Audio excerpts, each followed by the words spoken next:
Bit of a fister. Right, and we're back again for the second vid of the day, and this is going to be called the evolution of my stacking journey thus far.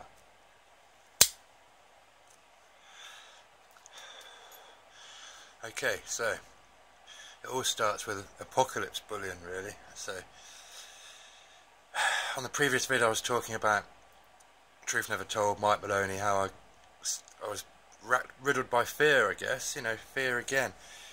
One half of the trap they keep us in, fear and debt. Fear that it was all about to go pop, and that myself and everyone I knew was going to be left with absolutely nothing. And that's a scary prospect, obviously. So that's when I started getting into it, and I obviously started with your generic bullion like your Britannias, and obviously because of the Truth Never Told, guess what? I started buying like the Silver Shield rounds, and I've got quite a few pairs of them. They're tucked away at the moment, but yeah, I started collecting the Silver Shield stuff, and then after the Grexit I realised that I needed another strategy.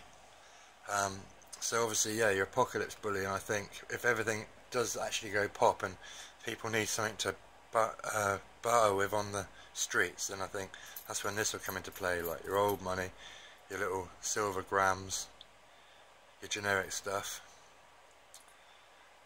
But then after I became more cautious and stopped myself and slowed down and started thinking about things a little bit more, that's when I got into this stuff, like your semi-numismatic Perth Mint, Lunar Series, your Pandas, because obviously I identified that's your collector market. So your people who need every year. So I've got some 2010 Pandas which I got pretty cheap off Silver to Go, only a couple, but you know, they're going for good money now, and that's how I saw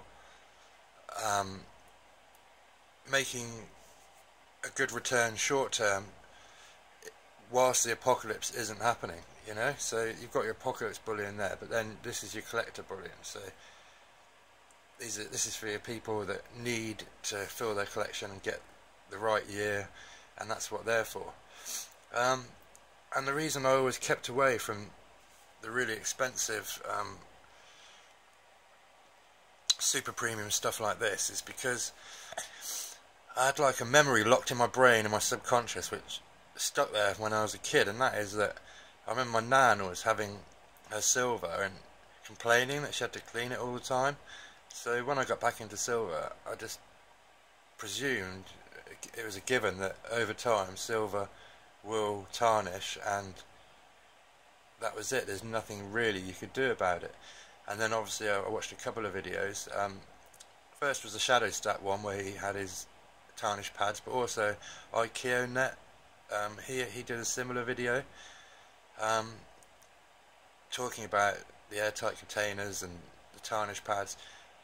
And you know, that's when I realised that that's where the real profit was to be made, was for your collectors like this sort of stuff. But the money is to be made in keeping it in absolutely mint, pristine condition for a number of years, maybe 10, 20 years. You know, if you can keep it absolutely mint condition for 20 years, you can't go wrong. I mean, and even 30 years, you know, if you just roll them out in 30 years time and they look like they just came out the mint yesterday, I mean, you know what it's like for anything collector-wise, toys, any collectible, it's all about condition. So once I identified a way to keep them in perfect condition,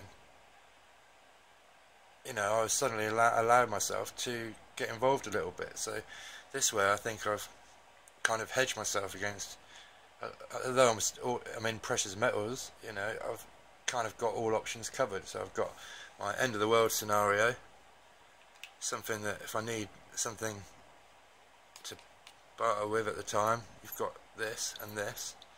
And then in the meantime, whilst everything as it is, you know, keep these for a few years, and then hopefully I can flip them and get some more stuff, you know.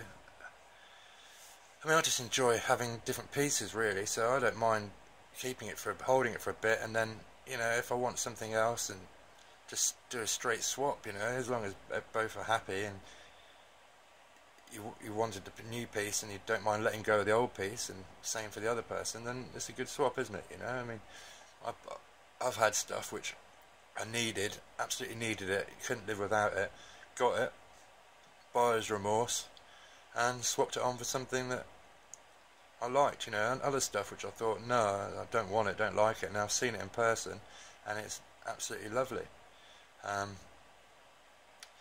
So yeah, that's my evolution of my stacking process so far. Let me know what you think about that.